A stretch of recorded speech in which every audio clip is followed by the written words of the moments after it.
2020 റിലീസായ love is sweet എന്ന വളരെ രസകരമായ ഒരു ചൈനീസ് കഥയാണ് കേട്ടോ ഇന്ന് നമ്മൾ കാണാനായി പോകുന്നത്. വേഗം തന്നെ വീഡിയോയിലേക്ക് കിടക്കാം. അതിനു മുന്നേ ഇതുപോലത്തെ വീഡിയോസ് കാണാൻ കൂട്ടുകാർക്ക് ഇഷ്ടമാണെങ്കിൽ മറക്കാതെ നമ്മുടെ ചാനൽ ഒന്ന് സബ്സ്ക്രൈബ് ചെയ്യണേ. ഒപ്പം തന്നെ ഈ വീഡിയോ സ്കിപ്പ് ചെയ്യാതെ ഒന്ന് തുടക്കം മുതൽ അവസാനം വരെ കണ്ടു നോക്കാം. ഇഷ്ടപ്പെടുകയാണെങ്കിൽ വീഡിയോ ലൈക്ക് ചെയ്തും തുടർന്നുള്ള എപ്പിസോഡ്സ് മിസ്സാക്കാതെ കാണാനായി നമ്മുടെ കൂടി സപ്പോർട്ട് ചെയ്യാനും മറക്കല്ലേ. നമ്മുടെ വാട്സപ്പ് ചാനലിന്റെ ലിങ്ക് കമന്റ് ബോക്സിൽ പിൻ ചെയ്ത് വെച്ചിട്ടുണ്ട്. വാട്സപ്പ് ഉള്ള ജോയിൻ ചെയ്യാൻ താല്പര്യമുള്ള കൂട്ടുകാരൊന്ന് ജോയിൻ ചെയ്തും കൂടി സപ്പോർട്ട് ചെയ്യണേ. കഥ തുടങ്ങുന്നത് നമ്മുടെ കഥാനായികയായ ജിയാങ്ങിനെ കാണിച്ചുകൊണ്ടാണ്. ജിയാങ് ഇപ്പോ ഒരു പാർട്ടി പോലെയുള്ള ഒരു സ്ഥലത്ത് ഭയങ്കര അപ്സെറ്റ് ആയി ആളുകൾക്കിടയിലൂടെ ഓടിപ്പോയി രക്ഷപ്പെട്ട് റൂഫ് ടോപ്പിന്റെ അവിടെ നിൽക്കുന്നതാണ് നമ്മൾ കാണുന്നത്. അവളെ എന്താണ് ഇത്രയും അപ്സെറ്റ് ആക്കിയതെന്ന് അറിയില്ല. എന്തായാലും അതറിയാനായി നമുക്ക് നേരെ ഒരു ഫ്ലാഷ് ബാക്കിലേക്ക് പോവാം. ഇപ്പൊ വളരെ ധൃതി പിടിച്ച് തന്റെ ഇന്റർവ്യൂ അറ്റൻഡ് ചെയ്യാനായി എത്തുന്ന ജിയാങ്ങിനെയാണ് നമ്മൾ കാണുന്നത്. MH സെക്യൂരിറ്റീസ് എന്ന വലിയൊരു സ്ഥാപനത്തിന്റെ ഇന്റർവ്യൂ അറ്റൻഡ് ചെയ്യുന്നവൾ മുന്നേ ഉള്ള കുറെ റൗണ്ട്സ് കടന്നിപ്പോ 4th റൗണ്ട് അറ്റൻഡ് ചെയ്യാനായി ഇരിക്കുകയാണ്. അങ്ങനെ ഇരിക്കുന്ന ടീം മറ്റു ചില ആപ്ലിക്കൻസ് ഉണ്ട്. അതിലൊരാൾ അവളുടെ അടുത്തിരുന്നുകൊണ്ട് ഭയങ്കര നെർവസ് ആയി ഇങ്ങനെ ഇരിക്കുന്നത് ശ്രദ്ധിക്കുന്ന അവൾ ഒരു സ്പെയർ ബട്ടൺ അവന്റെ ഷർട്ടിന്റെ അവിടെ നിന്ന് ചോദിച്ചു വാങ്ങി അത് അവിടെയുള്ള ഒരു ചെടിച്ചട്ടിയുടെ അകത്ത് ഇങ്ങനെ മറച്ചു വെക്കുന്നുണ്ട്. ഇത് എന്താണെന്ന് മനസ്സിലാവാതെ അവൻ നോക്കുമ്പോഴേക്കും ഇത് ഒരു പ്രത്യേക ട്രിക്കാണ്. എന്റെ മുത്തശ്ശി പറഞ്ഞു തന്നാണ്, ഇങ്ങനെ ചെയ്തു കഴിഞ്ഞാൽ ഈ സ്ഥലത്തേക്ക് നമ്മൾ വീണ്ടും വരാൻ സാധ്യതയുണ്ട്. അപ്പോ അതിനർത്ഥം ഈ ഇന്റർവ്യൂ നീ പാസ്സാവുന്ന, നിനക്ക് ഗുഡ് ലക്ക് വരുമെന്നാണെന്നല്ല അവൾ പറയുമ്പോൾ അത് അവന് കുറച്ചൊരു സമാധാനം നൽകുന്നുണ്ട്. ഭയങ്കര ടെൻഷൻ അടിച്ചിരിക്കുമ്പോൾ നീ പാസ്സാവുന്നൊരു ഉറപ്പ് കണക്ക് അവളിങ്ങനെ പറയുമ്പോൾ അവനൊരു കോൺഫിഡൻസ് ഒക്കെ കിട്ടുന്നുണ്ട്. ഇത് അടുത്തിരുന്ന മറ്റൊരു ആപ്ലിക്കന്റ് ആയ പെൺകുട്ടി കാണുന്നുണ്ടായിരുന്നു. അവളുടെ പേര് ഷെൻ എന്നാണ്. ഷെൻ അങ്ങനെയൊക്കെ ഉണ്ടോ എന്ന് ചോദിച്ച് ജിയാങ്ങുമായി സംസാരിക്കുകയും അവരോട് പരിചയപ്പെടുകയും ചെയ്യുന്നു. അങ്ങനെ ആ ഒരു റൗണ്ടിന് ശേഷം ഇവരാകട്ടെ 4 പേരാണ് അടുത്ത റൗണ്ടിലേക്ക് സെലക്ട് ചെയ്യപ്പെടുന്നത്. അതിനകത്ത് നമ്മുടെ ജിയാങ് ഉണ്ട്, മുന്നേ പരിചയപ്പെട്ട ഷെൻ ഉണ്ട്, മുന്നേ ആ പയ്യനുണ്ട്, മറ്റൊരാളും കൂടിയുണ്ട്. ഇന്റർവ്യൂ എടുക്കാനായി അവരുടെ അടുത്തേക്ക് എത്തുന്നത് ഷവോ എന്ന ഒരു പെൺകുട്ടിയാണ്. അവളിവിടുത്തെ ഒരു ടോപ്പ് പൊസിഷനിൽ ഇരിക്കുന്ന സ്റ്റാഫാണ്. വന്ന പാടെ തന്നെ ഇവരോട് ഇവരെ പറ്റി 15 സെക്കൻഡുകൾക്കുള്ളിൽ എങ്ങനെ പ്രസന്റ് ചെയ്യും, എന്തുകൊണ്ടാണ് നിങ്ങൾ ഈ കമ്പനിയിൽ ഇരിക്കാൻ യോഗ്യരെന്നൊക്കെ പറയാനായി പറയുമ്പോഴേക്കും ആ പയ്യന് 15 സെക്കൻഡിനകത്ത് ഒന്നും തന്നെ പറഞ്ഞു ഫലിപ്പിക്കാൻ സാധിക്കുന്നില്ല. നമ്മുടെ ജിയാങ് ആകട്ടെ അവൾക്ക് ലവ് വിത്തൗട്ട് വാർസ് ആണ് ഇഷ്ടം. അവൾ ആ രീതിക്കായിരിക്കും ഇവിടെ മുന്നോട്ട് പോവുക എന്ന് പറയുമ്പോൾ നന്നായി തന്നെ പ്രവർത്തിക്കും. പക്ഷെ കൊളീഗ്സിനൊന്നും തന്നെ കൊണ്ട് യാതൊരുവിധ പ്രശ്നവും ഉണ്ടാവാൻ സാധ്യതയില്ലെന്ന രീതിക്കൊക്കെ അവൾ പറയുന്ന ആ ഒരു അർത്ഥത്തിലാണ് ആ വാക്ക് പറഞ്ഞത്. അത് മനസ്സിലാക്കുന്ന ഷവോ എന്നും പറഞ്ഞിട്ട് യാതൊരുവിധ കാര്യമില്ല, ഇവിടെ നിങ്ങൾ മാത്രം അങ്ങനെ ഇരിക്കുകയുള്ളൂ, ബാക്കി എല്ലാവരും നല്ല കോമ്പറ്റേറ്റീവ് മൈൻഡോട് കൂടി തന്നെ ആയിരിക്കും നിങ്ങളുടെ കൂടെ മത്സരിക്കുകയും വർക്ക് ചെയ്യുകയും ഒക്കെ ചെയ്യാം. അപ്പോൾ ആ ഒരു മെന്റാലിറ്റി ഇരുന്നിട്ട് കാര്യമില്ല എന്ന് അവരോട് പറയുന്നു. എന്തായാലും നിങ്ങളുടെ final interview MH investment banking ഡിപ്പാർട്ട്മെന്റിന്റെ എക്സിക്യൂട്ടീവ് ഡയറക്ടറായ യുവാൻ ആണ് എടുക്കുക. എല്ലാവരും പ്രിപ്പയർഡ് ആയിരുന്നോ? ആളൊരു പുലിയാണെന്നല്ല ഷവു അവിടെ പറഞ്ഞിട്ട് പോകുമ്പോഴേക്കും നമ്മുടെ പുലി കിടന്ന് ഉറങ്ങുന്ന കാഴ്ചയാണ് കാണുന്നത്. മറ്റാരുമല്ല, മുന്നേ പറഞ്ഞ അതേ യുവാൻ തന്നെ. യുവാന്റെ അസിസ്റ്റന്റ് എത്തി സംസാരിക്കാൻ നോക്കുമ്പോൾ എനിക്ക് ഭയങ്കര ക്ഷീണം, ഒന്ന് പോയെന്ന് പറഞ്ഞ് മൈൻഡ് ആക്കാതെ യുവാൻ കിടക്കുന്ന സമയത്താണ് ഇവരുടെ കോമ്പറ്റീറ്റർ സ്ഥാപനമുണ്ട്. അതിന്റെ പേര് GE സെക്യൂരിറ്റീസ് എന്നാണ്. അവരും ഇവരും ഭയങ്കര മത്സരമാണ് ഈ ഒരു ഫീൽഡിൽ. ആ ഒരു സ്ഥാപനത്തെ വലിയൊരു ടെൻഡറിൽ നമ്മൾ തോൽപ്പിച്ചു എന്ന കാര്യം അസിസ്റ്റന്റ് വന്ന് പറയുമ്പോൾ യുവാനെ അത് ഒരുപാട് സന്തോഷിപ്പിക്കുന്നുണ്ട്. അത് കേൾക്കുമ്പോൾ അവനൊന്ന് ഉഷാറായി ചാടി എണ്ണീറ്റ് റെഡി ആവാൻ തുടങ്ങുന്ന ടീമാണ് അവിടേക്ക് മുന്നേ കണ്ട ഷവോയുടെ വരവ്. ഷവോ ആട്ടെ യുവാൻ പുതിയ കോട്ടൊക്കെ ഇട്ട് റെഡി ആവുന്നത് കണ്ട് അവളും ആ ഒരു മിററിന്റെ അടുത്ത് വന്നു നിന്ന്, എങ്ങനെയുണ്ട് ഈ ഡ്രസ്സാണ് ഞാനെന്ന് ഈവനിങ് നടക്കാൻ പോകുന്ന പാർട്ടിക്ക് ഇടുന്നത്, അവിടെ വലിയ വലിയ ബിസിനസ്സുകാരൊക്കെ വരുന്നതല്ലേ എന്നൊക്കെ പറഞ്ഞ് അവളിങ്ങനെ അവന്റെ അടുത്ത് നിന്ന് സംസാരിച്ച് ചിരിക്കുമ്പോൾ അവനാകട്ടെ അവളുടെ ബാക്കിലായിട്ട് അവരുടെ നെക്സ്റ്റ് ഒരു പൊട്ടൻഷ്യൽ ക്ലയന്റ് ആയിട്ടുള്ള ഒരു ബിസിനസ്സുകാരന്റെ വൈഫിന്റെ പേര് അറബിക് ലെറ്റേഴ്സിൽ ഇങ്ങനെ എഴുതുന്നുണ്ട്. അവളതൊക്കെ കണ്ടും അവൻ പറയുന്നത് കേട്ടും ഭയങ്കരമായിട്ട് ചിരിച്ചൊക്കെ ഇങ്ങനെ നിൽക്കാണ്. അവൾക്ക് യുവാനോട് ഒരു ക്രഷ് ഉള്ള കണക്ക് തന്നെയാണ് ഷവോയുടെ നിൽപ്പൊക്കെ. എന്തായാലും ഷവോ അപ്പോഴേക്കും ആഫ്റ്റർനൂൺ ആണ് ഇന്റർവ്യൂ ഷെഡ്യൂൾ ചെയ്തിരിക്കുന്നത്. 4 പേരാണുള്ളതെന്നും പറഞ്ഞ് ലാസ്റ്റ് റൗണ്ട് വരെ എത്തിയിരിക്കുന്ന 4 പേരുടെയും റെസ്യൂമെ നൽകുന്നുണ്ട് യുവാൻ ഒന്ന് പരിശോധിക്കാനായി. യുവാൻ അത് നോക്കുന്ന ടീം പ്രത്യേകമായി ജിയാങ്ങിന്റെ റെസ്യൂമെ പ്രത്യേകമായി അവളൊരു ഫ്രീക്ക് ആണെന്ന് എനിക്ക് തോന്നുന്നത്. യാതൊരുവിധ കോമ്പറ്റേറ്റീവ് മൈൻഡും ഇല്ലാത്ത ഒരുത്തി എന്നൊക്കെ പറഞ്ഞ് ഒരു താല്പര്യം ഇല്ലാതെ മെൻഷൻ ചെയ്തുകൊണ്ടാണ് ഷവു നൽകുന്നത്. പക്ഷെ യുവാന്റെ ആ റെസ്യൂമെ കാണുന്ന ടീം അതിലേക്ക് കുറച്ച് നേരം എന്തോ ഒന്ന് ആലോചിച്ച് കണക്ക് അവൻ നോക്കി നിൽക്കുന്നത് നമുക്ക് കാണാം. ജിയാങ്ങിന് ഒരു ശീലമുണ്ട്. അവളുടെ ഒരു സിഗ്നേച്ചർ എന്ന വണ്ണം അവളുടെ എല്ലാ പേപ്പറുകളും അറ്റത്തായിട്ട് ഒരു ഷീപ്പിന്റെ ചിത്രം വരച്ചു വെക്കാറുണ്ട്. സിഗ്നേച്ചർ എന്ന് ഞാൻ ഉദ്ദേശിച്ചത് ആ കയ്യൊപ്പെന്ന ആ ഒരു രീതിക്കല്ല, മറിച്ച് അവളുടേതായ ഒരു രീതി എന്ന ആ ഒരു രീതിയാണ്. അപ്പൊ എന്തായാലും അങ്ങനെ ഇപ്പൊ ഈ ഒരു റെസ്യൂമേല് പോലും അവളുടെ ആ ഒരു ഷീപ്പിന്റെ ചിത്രം മാത്രം ചെറുതായിട്ട് അവളിങ്ങനെ കൊടുത്തിട്ടുണ്ടായിരുന്നു. അത് അവൻ പ്രത്യേകമായി നോക്കി ചിരിക്കുന്നുണ്ട്. എന്തോ ഒരു ആത്മബന്ധം ഉള്ള കണക്ക്. അങ്ങനെ ഇന്റർവ്യൂ അറ്റൻഡ് ചെയ്യാനായി ഓഫീസിലേക്ക് അങ്ങനെ എത്തുമ്പോഴേക്കും അവളുടെ ഫ്രണ്ട് ഫോൺ ചെയ്യുന്നുണ്ട്. നിനക്ക് ഈ ജോലി കിട്ടും ഉറപ്പാണ്, നിനക്കല്ലാതെ വേറെ ആർക്ക് കിട്ടാനാ, നീയല്ലേ നമ്മുടെ ക്ലാസ്സിലെ ഏറ്റവും ടോപ്പ് സ്റ്റുഡന്റ് ആയിരുന്ന, ഏറ്റവും മിടുക്കി എന്നൊക്കെ പറഞ്ഞ് ഫ്രണ്ട് അങ്ങ് ബൂസ്റ്റ് ചെയ്യുമ്പോൾ ഭയങ്കര കോൺഫിഡന്റ് ആയി തന്നെ അങ്ങനെ ജിയാങ് ഇന്റർവ്യൂ അറ്റൻഡ് ചെയ്യാനായി പോയിരിക്കുന്നു. അവളുള്ള ആ റൂമിൽ അവളുടെ കൂടെ ഇന്റർവ്യൂ അറ്റൻഡ് ചെയ്യുന്ന മറ്റു 3 പേരും ഉണ്ട്. അവിടെ ഇന്റർവ്യൂ എടുക്കാനായി യുവാൻ എത്തുമ്പോഴേക്കും പുറകീന്നേ ഒരു പരിചയമുള്ള കണക്കൊരു സൗണ്ട് കേട്ട് അവൾ ഇങ്ങനെ ഞെട്ടി തിരിഞ്ഞു നോക്കുമ്പോൾ യുവാൻ അവളുടെ മുഖം ഒരുമാതിരി ആവുന്നുണ്ട്. പിന്നെ അവൾ അവിടെ എത്തുമെന്ന് യുവാന്റെ മുന്നേ അറിയാമല്ലോ. അപ്പൊ അവളെ കണ്ട അവിടെ ഞെട്ടുന്നൊന്നുമില്ല, പക്ഷെ വന്നല്ലോ എന്ന രീതിക്ക് ഒരു ആറ്റിറ്റ്യൂഡ് ഒക്കെ ഇട്ടാണ് അവിടെ ഇരിക്കുന്നത്. അങ്ങനെ യുവാൻ ക്വസ്റ്റ്യൻ ചോദിക്കുമ്പോൾ ബാക്കി 3 പേരും ഏതാണ്ട് ഒരേ കണക്ക് ആൻസർ ആണ് അവിടെ പറയുന്നത്. പക്ഷെ ജിയാങ്ങിന്റെ ക്വസ്റ്റ്യന്റെ ആൻസർ മാത്രം കുറച്ച് ഡിഫറെന്റ് ആയിരുന്നു. സെയിം ക്വസ്റ്റ്യന് അവൾ മറ്റുള്ളവരെ നേരെ ഓപ്പോസിറ്റ് ചെയ്യുന്ന രീതിക്കാണ് ആൻസർ ചെയ്യുന്നത്. അവളുടെ ആൻസർ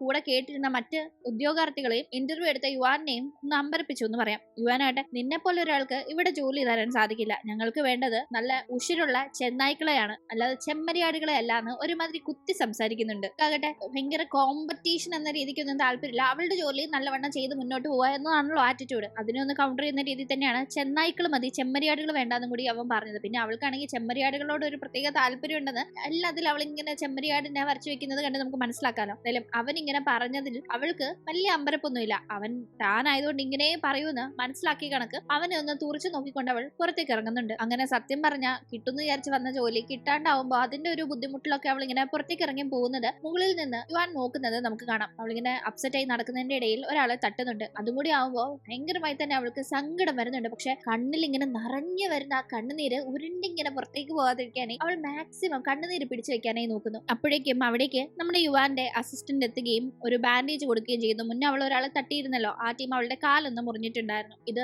യുവാൻ കൊടുത്തു വിട്ടതാണെന്ന് മനസ്സിലാക്കുന്ന അവൾ ആ ബാൻഡേജ് വാങ്ങിച്ച് അയാളോട് ഫോൺ ഒന്ന് ചോദിക്കുന്നുണ്ട്. എന്നിട്ട് അയാളുടെ വീചാറ്റിൽ നിന്ന് വേഗം തന്നെ യുവാന് ഒരു വോയിസ് അയക്കുന്നു. ഞാൻ തോറ്റുന്നൊന്നും നീ വിചാരിക്കേണ്ട, ഞാൻ അങ്ങനെ തോൽക്കില്ലാന്ന്. തുടർന്ന് ആ ഒരു ബാൻഡേജ് അതേ ഫോണിൽ തന്നെ ഒട്ടിച്ച് ഇത് യുവാനും കൂടി കൊണ്ട് കൊടുത്തേക്കെന്നും പറഞ്ഞ് അവൾ അവിടെ നിന്ന് പോകുമ്പോൾ അസിസ്റ്റന്റ് അതേപടി അത് യുവാന് കൊണ്ട് കൊടുക്കുന്നുണ്ട്. യുവാനായിട്ട് ആ വോയിസ് കേൾക്കുകയും ആ ബാൻഡേജ് ഇങ്ങനെ എടുത്ത് നോക്കുകയും ചെയ്യുന്നു. ഈ ടീം ആ അസിസ്റ്റന്റ് സത്യത്തിൽ അവർ പറഞ്ഞ ആൻസർ അത്ര മോശമൊന്നും അല്ലല്ലോ, ബാക്കിയുള്ളവർ ഒരേ കണക്ക് പറഞ്ഞപ്പോ ഇവരല്ലേ വ്യത്യസ്തമായി ആൻസർ ചെയ്തതെന്നെല്ലാം ചോദിക്കുമ്പോൾ നീ ബാക്കി ആരോട് സിമ്പതി കാണിച്ചാലും അവളോട് സിമ്പതി കാണിക്കണ്ട, ഒന്ന് കരയാൻ പോലും തയ്യാറല്ലാത്ത അവൾ ഇവിടെ അങ്ങനെ സർവൈവ് ചെയ്യുന്ന എനിക്ക് തോന്നുന്നേയില്ല. ഈ ഇൻവെസ്റ്റ്മെന്റ് ബാങ്കിങ് ഫീൽഡ് അവൾക്ക് പറ്റിയതുമല്ല. എന്തായാലും അവൾ വളരെ ടാലന്റഡ് ആണ്, അവൾക്ക് പറ്റിയ ഒരു ജോലി കിട്ടിയേ വേണം. നല്ലൊരു സാലറിയോട് കൂടി, അതായത് നമ്മൾ ഇവിടെ ഓഫർ ചെയ്യുന്ന അതേ സാലറിയോട് കൂടി അവൾക്ക് സ്യൂട്ടബിൾ ആയിട്ടുള്ള ഒരു ജോബ് കൺസൾട്ടിങ് ഫീൽഡിൽ നീ ഒന്ന് ട്രൈ ചെയ്യണം. അങ്ങനെ ഒരു ജോബ് അവൾക്ക് കൊടുക്കുന്ന ഏത് കമ്പനി ആയിക്കോട്ടെ ആ കമ്പനിക്ക് നമ്മുടെ ഇൻവെസ്റ്റ്മെന്റ് കൺസൾട്ടൻസി സർവീസ് 1 വർഷത്തേക്ക് ഫ്രീ ആയിട്ട് ഞാൻ കൊടുക്കുന്നതായിരിക്കും. ഇതാണ് എന്റെ ഓഫർ.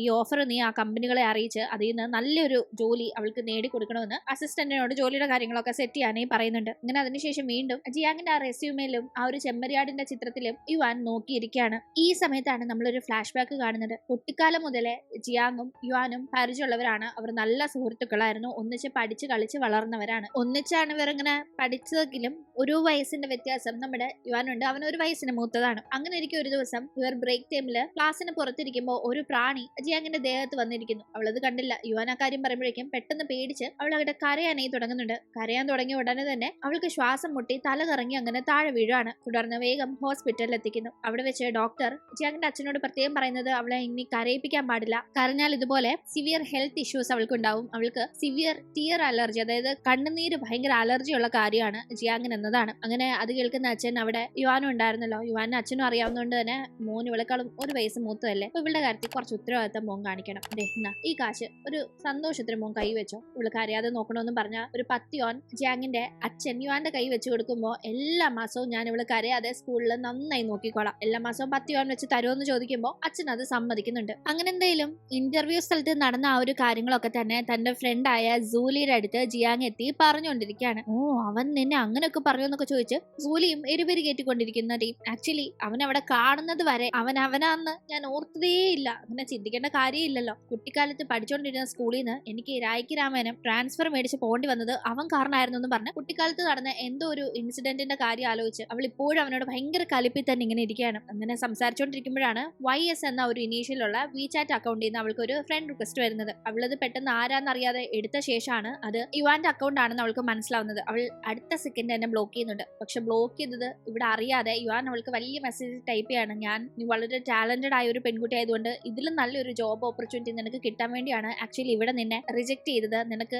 ഡയറക്ടറിന്റെ അസിസ്റ്റന്റ് ആയിട്ടുള്ള ഒരു പൊസിഷനിൽ ഞാൻ ഒരു ജോബ് ഓഫർ തരാന്നൊക്കെ പറഞ്ഞ് അവനിങ്ങനെ മെസ്സേജ് സെൻഡ് ചെയ്യുമ്പോഴേക്കും അത് സെൻഡ് ആവുന്നില്ല, റീസെന്റ് കാണിച്ചുകൊണ്ടേയിരിക്കുക. അപ്പോഴാണ് അവനെ ബ്ലോക്ക് ചെയ്തു എന്നത് അവന് മനസ്സിലാവുന്നത്. എന്തായാലും അവൻ എന്നെ റിജക്ട് ചെയ്ത അതേ കമ്പനിയിൽ നല്ലൊരു പൊസിഷനിൽ ഞാൻ ജോലിക്ക് കയറിയിരിക്കും. അവനല്ല എന്റെ കാര്യം തീരുമാനിക്കേണ്ടത്, ഞാനാ എന്റെ ഡെസ്റ്റിനി തീരുമാനിക്കുന്നത്. അത് അവന് ഞാനിപ്പോ കാണിച്ചു കൊടുക്കുമെന്നും പറഞ്ഞ് അവൾ മനസ്സിൽ അവൻ തന്നെ റിജക്ട് ചെയ്തത് കൊണ്ട് മാത്രം എങ്ങനെയും ആ കമ്പനിയിൽ നല്ലൊരു പൊസിഷനിൽ കയറി പറ്റണമെന്ന് പ്ലാൻ ചെയ്തുകൊണ്ടിരിക്കുകയാണ്. അങ്ങനെ അതിനായിട്ട് എന്ത് ചെയ്യാമെന്ന് ആലോചിക്കുമ്പോഴാണ് അവൾക്കാകട്ടെ ഫ്രണ്ട് ഒരു ടിക്കറ്റ് കൊടുക്കുന്നത്. ആക്ച്വലി ഈ ഫ്രണ്ടിന് BUI ഇൻവെസ്റ്റ്മെന്റ് ബാങ്കിന്റെ അലയൻസ് കോക്ടെയിൽ പാർട്ടി നടക്കുന്ന സ്ഥലത്ത് പോകാനായിട്ടുള്ള ഒരു എൻട്രി പാസ് കിട്ടിയിട്ടുണ്ടായിരുന്നു. അതാണ് ആ ടിക്കറ്റ്. അവിടെ ഒരുപാട് ബിസിനസ് ആൾക്കാർ വരുന്നതാണ്. നിന്നിപ്പോ റിജക്ട് ചെയ്ത യുവാനുള്ള കമ്പനിയിലെ MH സെക്യൂരിറ്റീസ് അതിന്റെ തന്നെ വൈസ് പ്രസിഡന്റ് ആയ മിസ്റ്റർ ലിന് അവിടെ എത്താനുള്ള സാധ്യതയുണ്ട്. അതുകൊണ്ട് നീ അവിടെ പോവാണെങ്കിൽ നിനക്ക് നേരിട്ട് അദ്ദേഹത്തോട് സംസാരിക്കാൻ സാധിക്കും. നീ വളരെ നന്നായി തന്നെ ഇന്റർവ്യൂവിൽ പെർഫോം ചെയ്തിട്ടും മനഃപൂർവ്വം യുവാൻ നിന്നെ റിജക്ട് ചെയ്തതാണെന്നൊക്കെ പറഞ്ഞ് നിനക്ക് അദ്ദേഹത്തോട് സംസാരിക്കാൻ സാധിക്കും എന്ന് പറയുമ്പോൾ അതൊരു നല്ല അവസരമായി തോന്നുന്ന ജിയാങ് അങ്ങനെ ആ ഒരു പാർട്ടി അറ്റൻഡ് ചെയ്യാനേ പോകുന്നുണ്ട്. പാർട്ടി അല്ലേ, അതുകൊണ്ട് തന്നെ വെൽ ഡ്രസ്ഡ് ആയിട്ട് തന്നെയാണ് അവൾ പോകുന്നതും. എന്തെങ്കിലും അവിടെ ഇതേ പാർട്ടി അറ്റൻഡ് ചെയ്യാനേ ഡൂലെ എന്ന ബിസിനസ്സുകാരൻ എത്തിയിട്ടുണ്ട്. മുന്നേ പറഞ്ഞില്ലേ യുവാന്റെ ഒക്കെ കോമ്പറ്റീറ്റർ ആയിട്ടുള്ള ഒരു സ്ഥാപനം, അതിന്റെ ഹെഡാണ് ഡൂലെ. യുവാൻ ഈ ഒരു കമ്പനിയിൽ വഹിക്കുന്ന അതേ പൊസിഷനാണ് ഡൂലെ മറ്റു കമ്പനിയിലും വഹിക്കുന്നത്. രണ്ടുപേരും ഭയങ്കര മത്സരമാണ് കേട്ടോ. എന്തായാലും അവിടെ വെച്ച് മീഡിയക്കാരും വന്നിട്ടുണ്ടായിരുന്നു. അവരൊക്കെ ഭയങ്കരമായ ക്വസ്റ്റ്യൻസ് ഡൂലയോട് ചോദിക്കുമ്പോൾ ഡൂലയ്ക്ക് അത് വലിയ ഇഷ്ടപ്പെടുന്നില്ല. ഡൂലയുടെ കൂടെയുള്ള പെൺകുട്ടിയാണ് ഡൂലെ കൂളാക്കിക്കൊണ്ട് അതിനൊക്കെ ആൻസർ ഒക്കെ പറയുന്നത്. എന്തായാലും അതിന്റെ ഇടയിൽ അവിടെ എത്തിയിട്ടുണ്ടായിരുന്ന ജിയാങ് വൈൻ എടുത്തുകൊണ്ട് തിരിയുമ്പോൾ ഡൂലയെ തട്ടുന്നുണ്ട്. അവന്റെ ദേഹത്തേക്ക് ചെറുതായി വൈൻ വീഴുന്നുണ്ടെങ്കിലും അവൾ സോറി എന്നൊക്കെ പറയുമ്പോൾ അവനത് കാര്യമാക്കാതെ സാരില്ല എന്നൊക്കെ പറഞ്ഞു വിടുന്നു. ഇതേ ടീം അവിടെ യുവാൻ എത്തിയത് ജിയാങ് കാണുന്നു. യുവാൻ അവിടെ മീഡിയക്കാരുടെ മുന്നിൽ ഡൂലയെ എരിപിരി കെട്ടുന്ന കണക്ക് ഓരോന്നൊക്കെ അവർ ചോദിക്കുന്നതിന് ആൻസർ ചെയ്തുകൊണ്ടിരിക്കുമ്പോൾ അത് ശ്രദ്ധിക്കുന്ന ജിയാങ് അവനെ നോക്കി കോണിച്ചു കയറാന്ന മട്ടിലിങ്ങനെ നിൽക്കുകയാണ്. അവനായിട്ട് ഇവള് കാണിക്കുന്നൊക്കെ കണ്ട് ചിരിച്ചോണ്ടാണ് അവിടെ നിൽക്കുന്നത്. അപ്പോഴേക്കും സൂലി എത്തുന്നു. സൂലി മറ്റാരുമല്ല, നമ്മുടെ ജിയാങ്ങിന്റെ ഫ്രണ്ടിനെ കണ്ടില്ലേ. ജിയാങ് ഇവിടെ എത്തിയതും സൂലിയുടെ സഹായം കൊണ്ടാണല്ലോ. എന്തായാലും അവിടെ വെച്ച് ജിയാങ്ങിന് വേണ്ടി യുവാനോട് റിവഞ്ച് തീർക്കാനായി സൂലി എല്ലാ മീഡിയക്കാരുടെ മുന്നിൽ ഒരു നാടകം കളിക്കുന്നു. അവന്റെ ദേഹത്തേക്ക് അവൾ ഷാമ്പെയിൻ കുറച്ചൊന്ന് സ്പ്ലാഷ് ചെയ്യുന്നുണ്ട്. അതിനുശേഷം ഞാൻ എത്ര വിളിച്ചു, എന്നെന്താ ഇങ്ങനെ അവോയ്ഡ് ചെയ്യുന്നത്, എന്താ എന്നെ പ്രേമിച്ച് പറ്റിക്കാന്നാണോ വിചാരം എന്നൊക്കെ ചോദിച്ച് ഭയങ്കരമായി തന്നെ അവൾ അവിടെ ഡ്രാമ കളിക്കുമ്പോൾ ആരപ്പോ ഇവളെന്തീ പറയുന്നതെന്ന് പറ്റില്ല ഒന്നും മനസ്സിലാവാതെ യുവാൻ നിൽക്കുമ്പോഴേക്കും അവിടെ മാറിയിരുന്ന് ഇത് കണ്ട് തനിക്ക് വേണ്ടി തന്റെ കൂട്ടുകാരി അവനെ എടുത്തിട്ട് പ്രതികാരം ചെയ്യുന്ന കണ്ടില്ലെന്ന് പറ്റില്ല ജിയാങ് നൈസായി ചിരിക്കുമ്പോൾ അത് ശ്രദ്ധിക്കുന്ന യുവാന് കാര്യം മനസ്സിലാവുന്നുണ്ട്. ഓ, ഇവര് ഫ്രണ്ട്സ് ആണ്, പ്ലാൻ ചെയ്ത് തനിക്കിട്ട് പണി തരാൻ വന്നതാണെന്ന്. അത് മനസ്സിലാക്കുന്ന അവൻ നേരെ പ്ലേറ്റ് ഇരിക്കുന്നു. നീ ആരാ, എന്റെ ഗേൾ ഫ്രണ്ട് ആണെന്നല്ല പറഞ്ഞത്, നീ പറ എന്റെ ബർത്ത്ഡേ എന്നാന്നൊക്കെ ചോദിക്കുമ്പോൾ അവൾ ഉത്തരവില്ലാണ്ട് കുഴഞ്ഞു നിൽക്കുകയാണ്. ഇങ്ങനെയൊക്കെ അവൻ ചോദിക്കുന്ന അവൾ വിചാരിച്ചിരുന്നില്ലല്ലോ. ഇത് കണ്ടില്ലേ, ഇവളെന്റെ ഗേൾ ഫ്രണ്ട് ഒന്നുമല്ല, ആരും അത് കേട്ട് തെറ്റിദ്ധരിക്കേണ്ട. എന്റെ ഗേൾ ഫ്രണ്ട് മറ്റൊരാളാണെന്നും പറഞ്ഞ് അവിടെ ഇരിക്കുന്ന ജിയാങ്ങിന്റെ അടുത്തേക്ക് ചെന്ന് യുവാൻ എല്ലാവരും കേൾക്കുക തന്നെ അവളുടെ മുഖത്തേക്ക് നോക്കി ഇതാണ് എന്റെ ഗേൾ ഫ്രണ്ട് എന്ന് ഉറക്കെ പറയുമ്പോൾ അവൾ ആകെ ഷോക്കാവുന്നു. ഇവൻ ഇങ്ങനെ ഒരു പണി ഒപ്പിക്കുമെന്ന് അവൾ വിചാരിച്ചിരുന്നില്ല. ഇതേ ടീം ജിയാങ്ങിന് വേണ്ടി പ്രതികാരം വീട്ടാനായിട്ട് അവിടെ വന്ന് ഡ്രാമ കളിച്ച സീലിയും ആകെ ചമ്മി നിൽക്കാണ്. ഈ ഒരു സംഭവത്തില് യുവാന്റെ ഗേൾ ഫ്രണ്ട് എന്ന് അവൻ സംബോധന ചെയ്തതിൽ ആകെ നാണം കെട്ടാണ് റൂഫ് ടോപ്പിന്റെ അവിടെ ചെന്ന് ജിയാങ് നിൽക്കുന്നത്. ഈ കാഴ്ചയാണല്ലോ നമ്മൾ കഥയുടെ തുടക്കത്തിലും കണ്ടത്. എന്തായാലും അവിടെ നിന്നവൾ ആ ഉള്ള ഫ്രസ്ട്രേഷൻ തീരാൻ വേണ്ടി അവിടെ ഇങ്ങനെ ഷൗട്ട് ചെയ്തുകൊണ്ടിരിക്കുമ്പോൾ അങ്ങോട്ടേക്ക് യുവാൻ എത്തുന്നുണ്ട്. പണ്ടുതൊട്ടേ ഇതാണല്ലോ നിന്റെ പരിപാടി, ഇങ്ങനെ റൂഫ് ടോപ്പിന്റെ മുകളിൽ കയറി എന്ന് ആക്ഷൻ കാണിച്ച വലിയ സംഭവം എന്നൊക്കെ ചോദിച്ച് അവൻ അവളെ കളിയാക്കുമ്പോൾ അവൾ തിരിച്ച് അവനോട് ദേഷ്യപ്പെടുന്നു. എനിക്കിവിടെ മനഃപൂർവ്വം നീ ജോലി തന്നില്ലെങ്കിൽ ഞാൻ നിന്റെ മുമ്പിൽ തോറ്റു പോകുന്നതെന്ന് നീ വിചാരിക്കേണ്ടെന്നെല്ലാം അവൾ പറയുമ്പോൾ ഞാൻ നിനക്ക് മനഃപൂർവ്വം ജോലി തന്നില്ലെന്ന് ശരിയാണ്, പക്ഷെ ആ ഒരു പൊസിഷനിലെ ജോലിയെക്കാളും നിന്റെ ബുദ്ധിമുട്ടുകൾ വെച്ച് നിനക്ക് നന്നായി പെർഫോം ചെയ്യാൻ പറ്റുന്ന മറ്റൊരു ജോബാണ് ഞാൻ നിനക്ക് കിട്ടണമെന്ന് ആഗ്രഹിക്കുന്നത്, അതിനാണ് ഞാൻ ട്രൈ ചെയ്യുന്നതെന്നും അവൻ പറയുന്നുണ്ട്. നീ അന്ന് ഇന്റർവ്യൂ അറ്റൻഡ് ചെയ്യാനായി വന്ന ആ ഒരു ജോലിയിൽ ഈ ഒരു ടിയർ അലർജി വെച്ച് നിനക്ക് സർവൈവ് ചെയ്യാൻ സാധിക്കില്ല എന്നൊക്കെ അവൻ പറയുമ്പോൾ നീ കൂടുതൽ എന്നെ പ്രൊട്ടക്ട് ചെയ്യുന്ന കണക്ക് നാടകം കളിക്കേണ്ട, പണ്ട് തൊട്ട് നിന്റെ അടവയത് എന്റെ അച്ഛന്റെ മുന്നിൽ എന്നെ പ്രൊട്ടക്ട് ചെയ്യാനെന്ന് പറഞ്ഞ് മാസം 10 യുവാൻ വെച്ച് കൈക്കൂലി വാങ്ങിച്ചിരുന്ന നീ എന്റെ ലൈഫിൽ എല്ലാ പ്രശ്നങ്ങളും ഉണ്ടാക്കിയത്, അന്ന് എനിക്ക് സ്കൂളിൽ നിന്ന് ട്രാൻസ്ഫർ ആവേണ്ടി വന്നത് പോലും നീ കാരണമല്ലേന്നും പറഞ്ഞ് അവൾ ഭയങ്കരമായി ഷൗട്ട് ചെയ്യുന്ന സമയത്താണ് ആ ഒരു ഫ്ലാഷ് ബാക്ക് നമ്മൾ കാണുന്നത്. സ്കൂളിൽ പഠിച്ചിരുന്ന ടൈം ഒരു സ്പീച്ച് കോമ്പറ്റീഷന് വേണ്ടി സ്റ്റേജിൽ നിൽക്കുകയായിരുന്നു ജിയാങ്. പക്ഷെ അവൾക്ക് ഭയങ്കര ടെൻഷൻ കയറുന്നു. അവളുടെ സ്ക്രിപ്റ്റ് കൈ വെച്ചത് കാണുന്നില്ല. ആകെപ്പാടെ അവൾ ഇപ്പം കരയും എന്നുള്ള രീതിക്ക് ഇരിക്കുകയാണ്. അപ്പോഴേക്കും അവിടെ എല്ലാവർക്കും ഇടയിൽ കാണികളുടെ കൂട്ടത്തിൽ യുവാൻ ഇരിപ്പുണ്ടായിരുന്നു. അവന്റെ കയ്യിൽ ആ സ്ക്രിപ്റ്റ് ഉണ്ടായിട്ടും അവൻ അവൾക്ക് അതൊന്ന് കൊണ്ടു കൊടുത്ത് ഹെൽപ്പ് പോലും ചെയ്തില്ല. തുടർന്ന് പെട്ടെന്ന് എല്ലാവരും ഇങ്ങനെ നോക്കിയിരിക്കെ ആകെപ്പാടെ നാണക്കേടും സങ്കടവും വന്ന് കരഞ്ഞുകൊണ്ട് അവൾ അലർജി വന്നങ്ങനെ താഴേക്ക് ബോധം കെട്ട് വീഴാണ്. ഇത് കണ്ട് എല്ലാവരും അവൾക്ക് ഇങ്ങനെ ഒരു ടിയർ അലർജി ഉണ്ടെന്ന കാര്യം ആ സ്കൂളിൽ പാട്ടാവുകയും അതിനുശേഷം അവൾ ആ സ്കൂളിൽ നിന്ന് പഠിക്കാൻ സാധിക്കാതെ ട്രാൻസ്ഫർ വാങ്ങുകയായിരുന്നു ഉണ്ടായിരുന്നത്. സ്ക്രിപ്റ്റ് കയ്യിലുണ്ടായിട്ട് മനഃപൂർവ്വം തനിക്കത് കൊണ്ടുതരാതെ തന്നെ മറ്റുള്ളവരുടെ മുന്നിൽ നാണം കെടുത്തി ആ ട്രാൻസ്ഫറിന് കാരണക്കാരനായത് യുവാൻ കാണുന്ന ഒരു ദേഷ്യം ജിയാങ്ങിന് അതിനുശേഷം യുവാനോട് ഉണ്ടായിരുന്നു. എന്തായാലും ഇപ്പൊ ആ ഒരു കാര്യം പറഞ്ഞു കഴിയുമ്പോൾ അവൾക്ക് വല്ലാണ്ട് തണുക്കുന്നു എന്ന് റൂഫ് ടോപ്പിൽ നിന്ന് സംസാരിക്കുന്ന ടീം അവന് തോന്നുന്നുണ്ട്. അവളാണ് ഇവനോട് കലിപ്പിലുള്ളത്, അവൻ അങ്ങനെ കലിപ്പേയില്ല അവളോട്, അതുകൊണ്ട് തന്നെ അവൾക്ക് തണുക്കുന്നു എന്ന് തോന്നുന്നു. അവൻ പെട്ടെന്ന് അവന്റെ കോട്ടൂരി അവൾക്ക് ഇട്ട് കൊടുക്കാനേ പോകുമ്പോൾ എനിക്കിതൊന്നും വേണ്ടെന്ന് പറഞ്ഞ് അവൾ അവിടെ നിന്ന് പോകാനേ ഒരുങ്ങുമ്പോഴേക്കും അവൾ ഇട്ടിരുന്ന ആ ഒരു ഹീൽസ് സ്ലിപ്പായി ആംഗിൾ ട്വിസ്റ്റ് ആയി അങ്ങനെ അവൾ വീഴാനേ പോകുമ്പോൾ അവൻ അവളെ ചേർത്ത് പിടിക്കുന്ന ടീം രണ്ടുപേരുടെയും ലിപ്സ് ആക്സിഡന്റലി ടച്ച് ആവുന്നുണ്ട്. അതായത് അവിടെ ഒരു കിസ് നടക്കുന്ന കണക്കാണ് ആളുകൾക്ക് തോന്നുന്നത്. അപ്പോഴേക്കും ഒത്തിരി പാപ്പരാസികളും മീഡിയക്കാരും ഇവരുടെ ചുറ്റിനും കൂടി ഫോട്ടോ ക്യാപ്ചർ ചെയ്യുന്നുണ്ടായിരുന്നു. പെട്ടെന്ന് ആ കോട്ട് കൊണ്ട് തന്നെ ജിയാങ്ങിന്റെ മുഖം മറച്ചുകൊണ്ട് യുവാൻ ഞങ്ങളുടെ പ്രൈവസിയിൽ ഇന്റർഫിയർ ചെയ്ത എല്ലാവരും അതിന് പണിഷബിൾ ആയിരിക്കും എന്ന് പറഞ്ഞ് അവരവിടെ നിന്ന് ഓടിച്ചു വിടുന്നുണ്ട്. ആക്ച്വലി ഇവരിങ്ങനെ റൂഫ് ടോപ്പിലേക്ക് സംസാരിക്കാൻ പോയപ്പോൾ തൊട്ടേ പാപ്പരാസികൾ ഇവരെ ഫോട്ടോ ഇട്ട് വരുന്നുണ്ടായിരുന്നു. കാരണം ഇവർ കപ്പിളാണെന്ന രീതിക്ക് അവിടെ ഒരു സംസാരമായിട്ടല്ല രണ്ടുപേരും മാറിപ്പോയത്. എന്തായാലും ഈ കിസിന്റെ ഇതും കൂടി കാണുമ്പോൾ എല്ലാവരും ഇവർ കപ്പിളാണെന്ന് തന്നെ ഉറപ്പിക്കുന്നുണ്ട്. അപ്പോഴേക്കും ഈ കാര്യങ്ങളിൽ ഭയങ്കര സങ്കടം വന്നിട്ടുണ്ടായിരുന്ന ജിയാങ് കരയാനായി തുടങ്ങി. അത് ഈ മീഡിയക്കാരൊക്കെ പോയ ശേഷം ആ കോട്ട് മാറ്റുമ്പോഴാണ് അവൻ കാണുന്നത്. കരയാൻ തുടങ്ങി അവൾക്ക് അലർജി വരുമല്ലോ. പെട്ടെന്ന് മുഖമൊക്കെ ചുവന്ന് തുടുത്ത് അവൾ ബോധം കെട്ട് പോകുമ്പോഴേക്കും അവൻ വേഗം അവളെയും കൊണ്ട് അവിടെ നിന്ന് ഹോസ്പിറ്റലിന്റെ അങ്ങോട്ടേക്ക് പോകാനേ ഒരുങ്ങുന്നു. അങ്ങനെ കൊണ്ടുപോകുന്ന ടീം അവളുടെ തലയിലുണ്ടായിരുന്ന ഹെയർ പിന്ന് തറയിലേക്ക് വീണിരുന്നു. അത് അങ്ങോട്ടേക്ക് കണ്ടുകൊണ്ട് വന്ന് ഡൂലെ എടുത്തു പിടിക്കുന്നുണ്ട്. ഡൂലെ ഓൾറെഡി യുവാനോട് നല്ല മത്സരമുള്ള ഒരാളാണ്. അപ്പൊ യുവാന്റെ ഗേൾ ഫ്രണ്ട് എന്ന് കരുതുന്ന പെൺകുട്ടിയുടെ ഹെയർ പിൻ ചുമ്മാതൊന്നും ഡൂലെ കയ്യിൽ എടുത്ത് പിടിക്കില്ല. അതിന് പിന്നിൽ ഡൂലേക്ക് ചില ലക്ഷ്യങ്ങളുണ്ട്. ഈ സമയത്താണ് നമ്മളൊരു ഫ്ലാഷ് ബാക്ക് കാണുന്നത്. സ്കൂളിൽ ഒരുപാട് ബുള്ളിങ് ജിയാങ്ങിന് നേരിടേണ്ടി വന്നിട്ടുണ്ട്. ആക്ച്വലി ആ സമയത്തൊക്കെ അവളോട് നീ ഒരു ആട്ടുംകുട്ടിയെ പോലെ ഇരിക്കാതെ കുറച്ചുകൂടെ അഗ്രസീവ് ആവണം, നിനക്ക് ധൈര്യമില്ലാന്ന് പ്രതികരിക്കാൻ പറ്റാതെ അങ്ങനെ വീക്കായിരുന്ന് തോന്നുന്ന ആ ഒരു സമയത്തൊക്കെ നീ കുറച്ച് അഗ്രസീവായ അനിമൽസിന്റെ ചിത്രം വരയ്ക്കണം. അപ്പൊ നിനക്ക് കുറച്ച് ധൈര്യം കിട്ടും. വീക്കായ ക്യൂട്ടായ ഈ അനിമൽസ് അല്ല, നീ കുറച്ച് അഗ്രസീവായ രീതിയിൽ മാറണം, ഒരു വൂൾഫായി മാറണം എന്നൊക്കെ അവൻ അവൾക്ക് ഉപദേശം കൊടുക്കാറുണ്ടായിരുന്നു. അവൾ പണ്ടുതൊട്ടേ ഒരു ചെമ്മരിയാട് ഫാനാണ്. അതിനെ കണക്കാണ് അവൾ എപ്പോഴും ചിത്രങ്ങൾ വരയ്ക്കാറുണ്ടായിരുന്നത്. പക്ഷെ അതിൽ നിന്നൊക്കെ മാറണം, നിന്റെ സ്വഭാവവും അപ്പൊ ഒന്ന് നന്നായിട്ട് മാറുമെന്നൊക്കെ അവൻ അവൾക്ക് ഉപദേശിച്ചു കൊടുക്കാറുണ്ടായിരുന്നു. കൂടാതെ ഒരു ഭാഗത്ത് പണ്ടുതൊട്ടേ തന്നോടുള്ള തെറ്റിദ്ധാരണ കയറി കലിപ്പായി നടക്കുന്ന ജിയാങ്ങിനെ എങ്ങനെയെങ്കിലും സഹായിക്കണമെന്ന ലക്ഷ്യത്തില് യുവാൻ. പക്ഷെ യുവാനോട് ഭയങ്കര കലിപ്പില് അവന്റെ ഒരു സഹായവും വേണ്ടെന്ന രീതിക്ക് അവനെ കാണുന്നതേ ഇഷ്ടമല്ലാതെ നടക്കുന്ന ജിയാങ്. അതിന്റെ ഇടയിൽ ഈ ഡൂലി. ശേഷം എന്ത് സംഭവിക്കുമെന്ന് നമുക്ക് അടുത്ത എപ്പിസോഡിലൂടെ കാണാം. അടുത്ത എപ്പിസോഡ് മൂവി മാനിയ റീലോഡഡ് എന്ന നമ്മുടെ ചാനലിലാണ് അപ്ലോഡ് ചെയ്യുക. കൂട്ടുകാർ കണ്ടു നോക്കണേ. ഇഷ്ടപ്പെട്ടാൽ സബ്സ്ക്രൈബ് ചെയ്യണേ, സപ്പോർട്ട് ചെയ്യണേ.